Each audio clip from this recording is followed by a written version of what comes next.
Terima kasih Tan Sri yang di-Pertua. Bismillahirrahmanirrahim. Dengan nama Allah yang Maha Pemurah lagi Maha Penyayang. Sesungguhnya Allah menyuruh kamu semua supaya menyerahkan segala jenis amanah kepada ahlinya yang berhak menerimanya. Dan apabila kamu menjalankan hukum di antara manusia, Allah menyuruh kamu menghukum dengan adil. Sesungguhnya Allah dengan suruhannya itu memberi pengajaran yang baiknya kepada kamu. Sesungguhnya Allah sentiasa mendengar lagi sentiasa melihat. Tan Sri Yang Pertua, pada 1 bulan Oktober yang lepas kita dengar perbahasan pembentangan bajet yang dibuat oleh Pekan. Saya lihat saya agak rasa lucu juga melihat gelagat Pekan ya. Sekejap jadi pendekar, sekejap jadi pemadah, sekejap dia berdrama.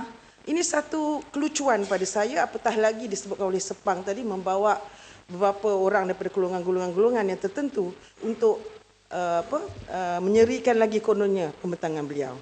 Apa yang saya nak petik di sini oleh Tan Sri Speaker adalah apa disebut di sini. Di sini saya ingin bertanya, mana ada kerajaan dalam dunia yang menyediakan pusat khidmat sehenti beroperasi 7 hari seminggu, bermula 8 hingga 10 malam. Mana ada melainkan kerajaan Barisan Nasional. Saya juga nak tanya kepada Pekan, mana ada dalam dunia ni ada kerajaan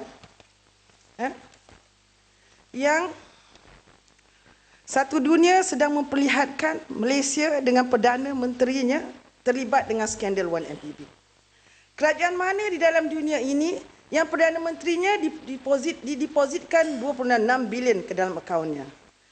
Kerajaan mana dalam dunia ni yang Perdana Menteri tidak boleh membela diri apabila dikaitkan dengan kes pembunuhan pembunuhan Altan Tuya, gadis Mongolia?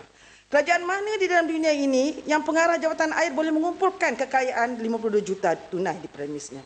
Kerajaan yang mana? Kerajaan Barisan Nasional saja di negara kita yang ada. Bayangkan kalau ada negara-negara lain mengikut Barisan Nasional, maka terlungkuplah dunia ini, Tan Sri Yang di-Pertua. Saya juga ingin menyentuh tentang prestasi ekonomi negara ini. Kita sudah dengar kawan-kawan yang berhormat di Dewan Yang Mulia ini menyebutkan bahawa hasil kerajaan dijangka akan turun sebanyak 5.79%. Hutang kerajaan meningkat 53.2%. Bayaran khidmat hutang juga meningkat kepada 24 bilion. Hutang sektor awam 75% daripada KDNK. Hutang SABK iaitu syarikat awam bukan keuangan juga meningkat kepada 17% daripada KDNK. GST juga yang dibangga-banggakan juga kita lihat juga akan turun juga dia punya pungutan.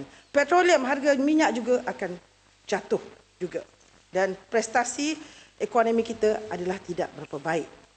Sekiranya jangkaan hasil kerajaan tidak menepati sasaran, apakah lebih banyak duit yang akan diambil dari rakyat untuk menampung perbelanjaan kerajaan? Apakah itu intipati sebenar di sebalik mesej ikat perut Perdana Menteri ketika membentangkan bajet 2017? Perdana Menteri menyarankan supaya merancang perbelanjaan berhemah. Jika dulu beli mainan yang mahal untuk anak-anak, sekarang boleh nak beli, tapi beli sesuai dengan kadar kemampuan. Ini sejajarlah dengan laporan akhbar Wall Street Journal yang mendakwa Mrs. MO1 membelajarkan 6 juta US membeli pakaian, kasut dan barangan kemas. Menurut laporan itu, pelonjaran dibuat antara 2008 dengan 2015 dan adalah berdasar pada dokumen-dokumen baru yang diteliti oleh Wall Street Journal.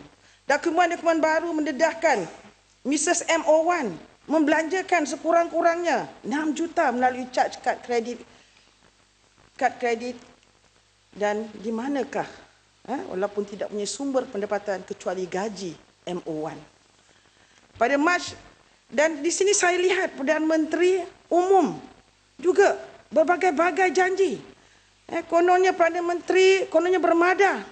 Raja dan rakyat berpisah tiada. Begitulah juga kerajaan dan rakyat juga sehati sejiwa. Adakah ini yang dimaksudkan beliau sehati sejiwa apabila keadaan rakyat di bawah sedang dihimpit, kesusahan dalam menyara kehidupan harian, manakala beliau dan juga yang juga ketua negara dan satu keluarga dan ketua keluarga berbelanja dengan penuh kemewahan. Saya lihat pekan umumkan peruntukan sana sini. 495 juta untuk ini, 200 juta untuk itu, bermacam-macam saya lihat.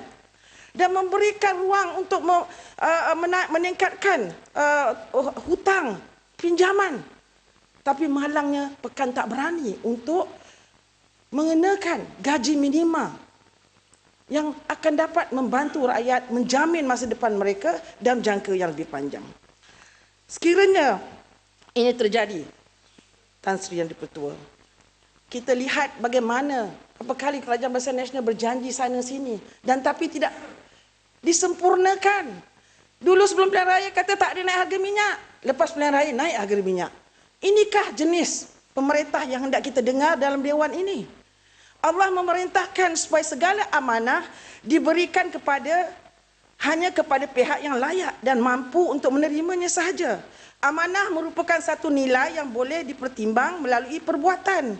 Seseorang yang betul-betul amanah tidak akan mengkhianati tanggungjawab yang diberikan kepadanya.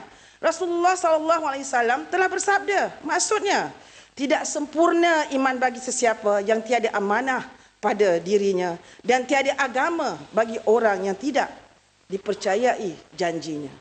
Jadi berdasarkan, jadi kita lihat juga Tan Sri Yang Dipertua, ada bekalan atau bajet pada tahun ini tidaklah naik, tidaklah turun, agak sama.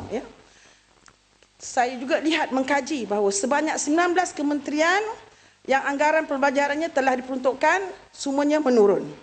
Dan 6 lagi kementerian ada peningkatan. Isunya bukan masalah meningkat atau kurang. Isunya masalah keamanan.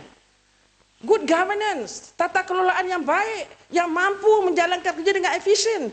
Kalau sekiranya kerajaan ini, negara ini ditadbir dengan elok, pada 30-50 tahun, 20 tahun yang lepas, kita akan mencapai, kita telah mencapai jauh lebih hebat daripada apa yang kita ada sekarang. Oleh kerana kebanyakan ketirisan, kebocoran, penipuan, maka kita lihat sekarang rakyat yang dibebankan dengan GST dan cukai-cukai yang tidak, dan subsidi-subsidi yang ditarik balik dan menghimpit hidup mereka. Saya ingin sentuh tentang Kementerian Jabatan Perdana Menteri Suruhanjaya Pilihan Raya. Baru-baru ini, terima kasih Tan Sri Yang Dipertua, terima kasih Ampang. Saya agak menarik bila Yang Berhormat Ampang sentuh tentang tata kelola yang baik. Cuma sedikit saja saya nak tanya Yang Berhormat Ampang, adakah Yang Berhormat Ampang sedar bahawa hari ini misalnya Menteri Kewangan kedua telah pun membuat satu pengumuman bahawa duit yang punya kaitan dengan duit rakyat, SRC money, telah pun dibekukan di BSI Bank, dan sebab itu sekarang duit itu telah pun tidak boleh dimanfaatkan. Saya ingin tanya Yang Berhormat Ampang, apakah Yang Berhormat Ampang setuju bahawa perlu ada suatu usaha yang bersungguh-sungguh daripada kerajaan untuk memastikan agar semua wang yang dibeku dan dirampas di negara-negara luar ini dapat dibawa masuk balik ke dalam Malaysia, kerana ini merupakan duit rakyat dan tentunya dapat memberikan kemudahan dan meringankan beban rakyat. Dan ini bukan satu perkara yang baru. Misalnya di Kazakhstan ada pengalaman ini. Marcos sendiri sewaktu digulingkan, ada satu operasi dipanggil bird operation untuk cari balik semua harta-harta yang di luar ni dan dimasukkan balik ke dalam negara untuk tujuan manfaat kepada rakyat. Apa pandangan Ibu? Terima kasih Bukit Katil. Saya setuju dengan Bukit Katil. Perkara ini harus ditangani dengan lebih serius dan barulah menunjukkan bahawa ada komitmen kerajaan ini untuk membetulkan keadaan yang salah. Seperti apa yang dilakukan oleh Sempurna, Pagoh dan juga Tambun yang berani mengatakan benar, berani menegur pemerintah yang zalim. Jadi memang patutnya kita lakukan sedemikian. Sekiranya Kerajaan Barisan Nasional adalah anak jantan, maka mereka harus membongkarkan ini semua dan membentangkannya dan menyelesaikannya dan membawa kemakmuran kepada negara ini. Ini yang dikatakan, baru kita kata anak jantan. Tapi apa yang berlaku? Soalan 1MDB pun tak boleh dijawab dalam dewan ini. Saya pun tidak tahu di mana perginya.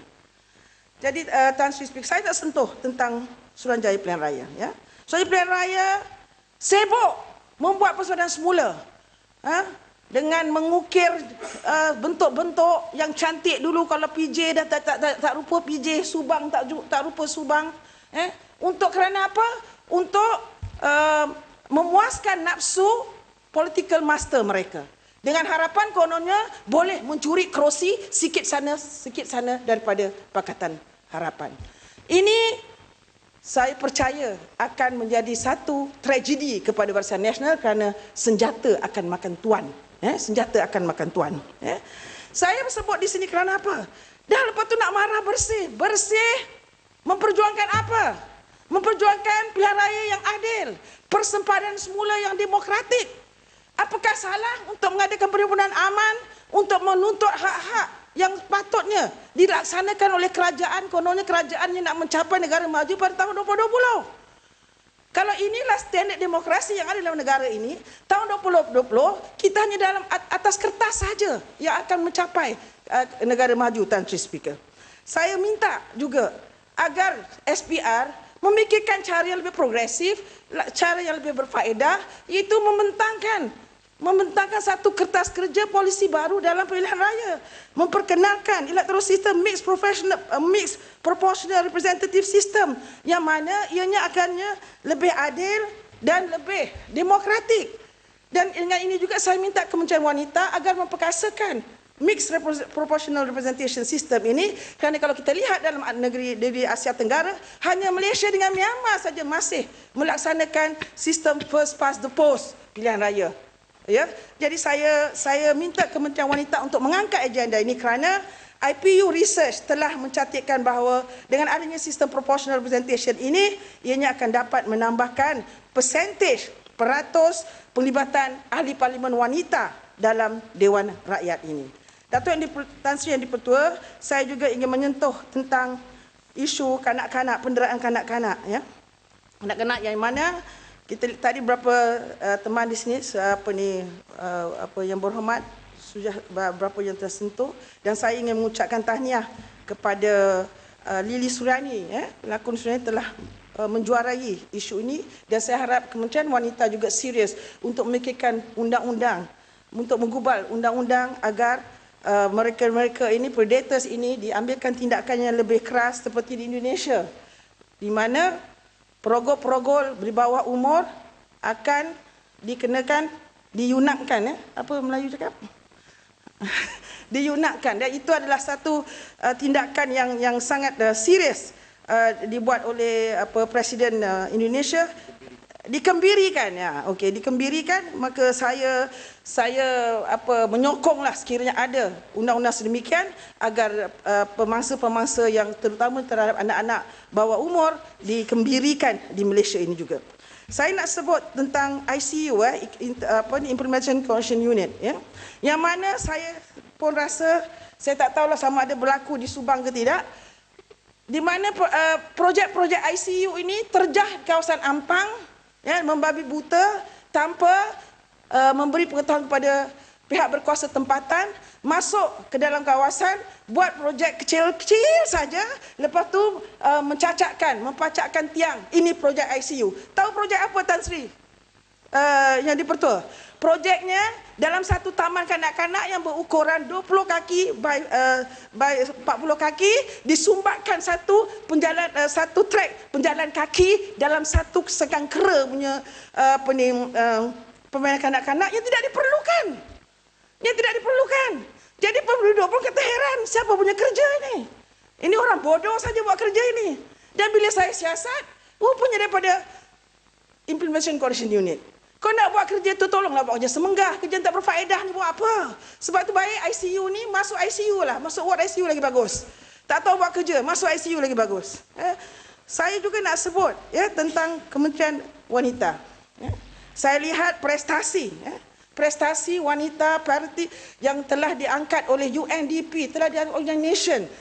He for She, program He for She, Parity for Women, banyak yang telah dikendalikan, yang telah dilancarkan. Tapi malangnya di Malaysia ini masih lagi kurang pelibatan wanita, kurang kesamarataan yang telah diberikan kepada wanita, aspek terutamanya dari segi tangga gaji. Kita lihat masih ada lagi jurang di antara gaji yang diberikan kepada orang lelaki dan kepada orang perempuan. Jadi ini harus ditangani. Saya harap Kementerian Wanita lebih serius untuk memandangkan perkara ini. Dan saya juga ingin menyentuh tentang permata. Permata yang mana telah diberikan. Masa yang Okey, 1 minit lagi. Okey. Permata saya minta dimasukkan, digabungkan di bawah Kementerian Wanita agar menyelaraskan semua. Kalau sudah semua begini bermakna Okey. kita sebut. Okey, tak apa. Okey, saya tutuplah dengan ini Tuan Sri Speaker. Saya nak tutup dengan pantun pasal pekan dia berpantun. Jadi saya pun nak berpantun juga jadi pekan kata dedak bukan, umpan pun bukan. Beri yang ikhlas satu pemberian. Keperluan rakyat kita dahulukan, jumlah BRIM kita tambahkan. Saya ingin membalas pantun yang dinukil khas oleh Pak Samad Said. Apa dia kata? Masuk ke hutan, muncul di rimba. Selam di tasik, timbul di laut. Bajet umpama simbahan gula. Yang heboh diberi, yang senyap kaut-kaut. Itulah dia Tuan Speaker. Sekian. Wassalamualaikum warahmatullahi wabarakatuh.